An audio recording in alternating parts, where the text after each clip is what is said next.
It feels like it's a little bit bubbly, but great companies are coming out of this. Some of them are the ones you've invested in, Slack, Intercom. That's what I'm saying. I think we are very fortunate to be in a bunch of companies that are going to be iconic legacy businesses.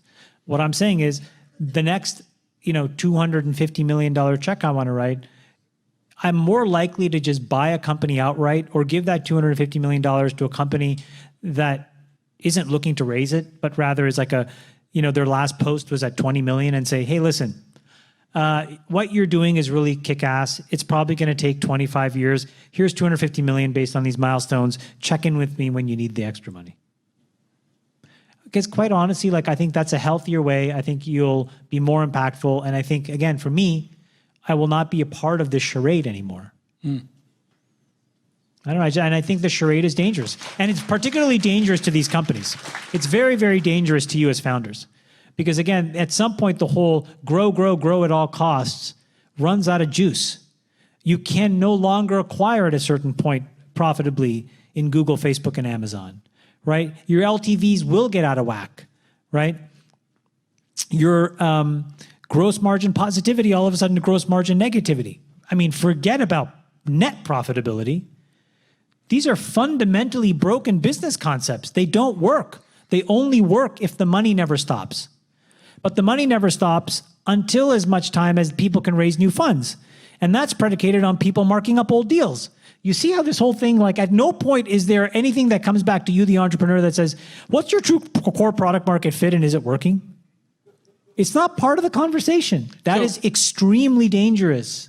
So I can't prognosticate and pick a time. That's not the point. But I think the point is that there has to be much more sobriety in terms of how companies grow. And, I've now thought to myself, my gosh, I would love to grow and find a business that can be there growing 20 to 25% a year for the next 15 years. That violates all the mechanics and all the gymnastics within a venture fund. It's like grow at 400 because we know 400 eventually decays to 12% a year. But they don't care by the time you're growing at 12% a year, because by the time 400 became 200, became 100, became 50, they've raised 2 more funds, they've marked up the rest of their deals, they've made their fees. Ciao. So how does a founder protect against investors? Grow slow. Okay. Grow real, grow slow. Grow real, grow slow. Jeff Bezos grew Amazon. And I mean, this is what's so bananas. None of us go back and look at the people we really want to be like. I'd like to be like that guy. He's in his 50s. He's ripped. He's rich as fuck. And he's a genius. Yeah. Okay? That guy basically grew at 25% a year for fucking 25 years. I'm sorry, but that's drop the mic level stuff there. That's not, 400, 8%. I don't know what's going on. You can't come out of the gate too fast. And I've learned that the hard way. So that's one really important thing. I have a very simple thing that I draw on the box now to my team. I'm like, here's a 2x2 matrix. Draw it out if you want, okay? This x-axis is capital light, capital heavy, x-axis. The y-axis is obvious, non-obvious. Wherever you are, you want to be, whether you're obvious or non-obvious, you want to be in that capital light column. Think of where venture excels. Venture excels in obvious meets capital heavy. Look at scooters. It's not to make fun. Scooters is an exceptionally obvious business model, right? Well, you'd say, well, we had planes on charter 25 years ago through NetJets. We eventually had smaller planes on charter. Then we had buses on charter. Then we had limousines on charter. Then we had cars on charter. Then we had cheaper cars on charter. Then we were pooling cars. Then we had bicycles. I mean, you literally did not have to be as smart as you to take that trail of breadcrumbs and say, well, what's the quantum of transport that's smaller than a bicycle but greater than your feet? Rollerblades. Rollerblades. Just littered all over San Francisco. Just rollerblades everywhere. Rollerblades. Put your feet in. See what happens. Yeah. Could be anything in there. Could be anything in there. Needles. Hypodermic needles, Rats. feces. Anything. Human, dog. Yeah. You know, by the way, when you become mayor and fix this town, I'm going to move back here. That's my commitment to you. I like it. MayorJason.com approves. So basically, like, but think about that, right? But now think about how much money has gone into that category. Billions. Hundreds of millions. And the delta of time that those companies have existed, 18 months, 24 months. But again, obvious, capital heavy. Why? Because it pays off the charade.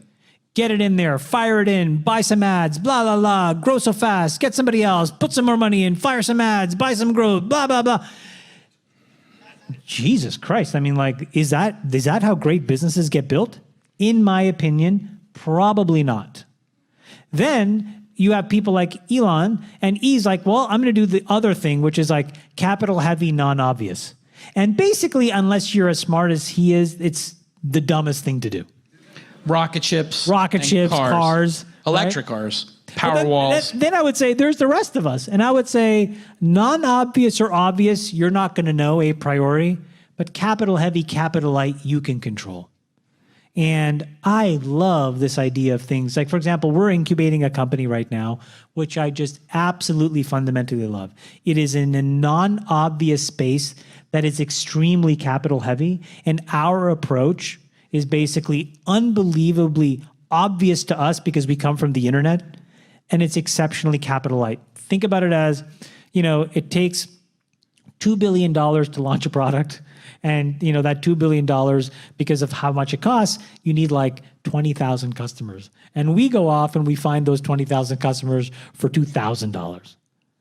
And we're like, $2 billion is spent to acquire these people? What? And so, but instead what we said was, let's just seed it with 50K. It's kind of working. Let's put in another 200K. It's kind of working. My point is, there's a level of discipline I've arrived at now in terms of the things that I think should be how I like companies to be built, because otherwise you're always going to be getting whipsawed by the fund dynamics, by what LPs are demanding of the GPs, by what GPs have issues with respect to compensation. And so there's a whole bunch of vagaries that have nothing to do with you. Well, you know, I'm building a house in Atherton. I leased a fancy car. Yeah, I'll do your deal. Because I think it's growing fast enough where somebody else will mark up my deal. That'll allow me to raise a new fund, which will allow me to get the 2%, which will allow me to increase my compensation, which will pay for my car. I'm sorry, guys, but like if you think that that's not what's happening, you're lying to yourself. You are lying to yourself. Why are the LPs going along with this? I'm curious. Well, some LPs are actually unbelievably superb. You know, I'll publish this in my letter, but like we looked at a composition of our LPs, and we're going to kind of expose this so people see. But 80% of them are family offices, and they're exceptional because they are like folks like us. They're kind of like grinders. Some of us got lucky, some didn't, then some got really lucky, and they're all pretty like low key and are like they want to be around people like us, and it's wonderful. They're builders. Roll up your sleeves. They're builders, stuff, yeah. and they value building, and they don't value all the high gloss veneer of service providers. You know, service providers are very intoxicating because they put a high gloss veneer of basically being a parasitic, blood sucking piece of shit on a builder. That's what I was going to say. But anyway, service providers aside, what the fuck are we talking about? Oh yeah, The LPs, the good ones. endowments. Kick ass. Foundations kick ass. Just because like, you know, we have a couple of foundations who do a ton of stuff in medical research, and it's inspiring. We actually also, you know, worked with a couple of organizations that allowed the pensioners, because we were like, we knew we were going to make money. I've always known. And I'm like, I don't want to make money for other rich people. And I don't want to make money for like Harvard. Like, I want to make money for like pensioners who work in a nonprofit, because like they're like, yeah, I'm going to work at this hospital because I want to help people. And it's so anyway. So we have that, and then the thing that I made a mistake is, you know, at one point in time, I let my partners choose a few of the LPs, and you know, they had a very different set of incentives than I did, and we ended up admitting a bunch of fund to funds, and some were okay, but there were a few that were just horrible, horrible, rotten people. These the people that have in the press anonymously trashed you? I'm not sure. I don't know, because these are all. would assume. Well, to be honest with you, Jason, if I had to really internalize, I think a bunch of my former partners said that as well. Like, at the end of the day, I was tricking myself and them. This was a benevolent dictatorship that I tried to pretend was a democracy. And I should have just owned that. And it's not to say that it's right or wrong, but I had the right to start a company the way I wanted, run my way on my terms. I have earned that right. And I should have just been more honest with everybody. Now, was I honest in the docs that everybody signed? Yes. Was I honest in when their lawyers who I paid for reviewed the things that said he has absolute control and can do whatever he wants whenever he wants? Was that honest? Yes. But at the end of the day, I was still like, guys, it's a community. Let's work together. It's nice. I like what you think. Yes.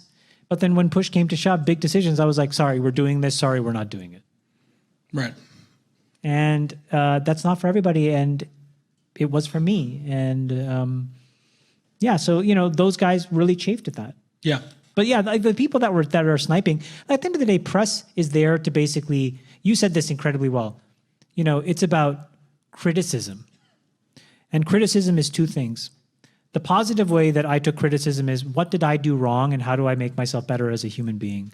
And the takeaway from there is I made a lot of people feel very unworthy and unseen because of my style. And I have to be more coherent and honest with my style and allow people to choose whether to be around it or not, right? But the second part, which is less about me and more about them, is like, nobody remembers a critic. No. And at the end of the day, critics are there to basically amplify other people's frustration. So you can take the little bit of it that's positive, but otherwise you got to block it out. I mean, you guys are trying to build things. That's so hard. Nobody believes. It's so dark. You're all alone. Last thing you want is someone telling you that you can't do it. Like, fuck those people. Especially if they're just doing it to get page views. It's like bottom feeders. They're like anonymous, irrelevant losers on the sidelines. You're on the field doing things. Be proud. That's amazing. That's hard. That's hard. Good for you. Yeah. There's one critic in the history of critics who ever mattered. It was Roger Ebert. And the reason Roger Ebert was loved was because he was a fan of new directors, new projects, and he was just this tremendous supporter of the art of cinema. And it was... And the other thing that you said before, which is true, like criticism really matters when you're exposing, deep structural faults in a system, investigative journalists, etc. That kind of criticism is important. Yeah. But when you're talking about sniping from the sidelines about how company A is screwed and company B is screwed, and oh my God, this person lost an executive and that person, and it's like nothing about nothing because you're sitting there in your dark little room, toiling away, bitterly trying to be one of us, and you're not. That's what you're doing. And those people don't matter. No, it's the people who make things that matter. On that, I'm going to just deal with the fallout of this conversation for a little while. Wait, what is the fallout of this conversation? This conversation was real. Well, no, it was very real. I think it was very awesome. No, it's great because up until this moment, people were more worried about Elon than you, and now people are more worried about you than Elon, so that makes it... I'm joking. It's so funny, like, E and I will make it through. We are the nuclear cockroaches, he and I. Exactly. We will survive. You will survive, absolutely. Because you talk to him as well. He's like, everything's great. Both of us are like, everything's fantastic. Like, cars are going up and to the right, and people are on social media saying how much they love the car. What else is there? It's crazy. It's like, the product is loved. It's the greatest car ever made, and people can't get enough of them. No, we're both like, literally, like, it's like, why does everybody think things are so... And it's like, again, people want to validate page view clickbait, but it doesn't map to like what's really happening. No, the reality is far different. All right, on that note, let's hear it for Chamath Palihapitiya. Good luck, all you guys. Yeah.